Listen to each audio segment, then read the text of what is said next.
இன்று அற்புதமான நாள்.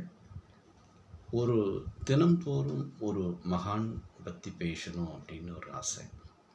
இன்றைக்கி மகா பெரியவரை நான் மனதில் நினச்சி உங்கள்கிட்ட சொல்கிறேன். மகா பெரியவரை பற்றி நான் நிறைய விஷயங்களை நான் தினந்தோறும் படிச்சிட்ருக்கிறேன்.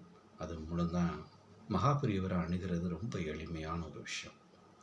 ஓம் ஸ்ரீ மகா பெரியவா சரணம், ஓம் ஸ்ரீ மகா பெரியவா சரணம், ஓம் ஸ்ரீ மகா பெரியவா சரணம் அப்படிங்கிற நாம காரியங்களை சொல்லிக்கிட்டு உங்களுடைய என்ன ப்ராப்ளமாக இருந்தாலும் சரி, உங்களுடைய பொருளாதாரம், உங்களுக்கு நோய் நொடிகள் இருக்கு, என்ன ப்ராப்ளம், உங்களுக்கு வேண்டிய வேலை வாய்ப்புகள், உங்கள் செல்வ செழிப்பாக ஏதாவது வீடு வாங்க, எதுவாக இருந்தாலும் அவர்கிட்ட நீங்கள் விண்ணப்பம் பண்ணலாம்.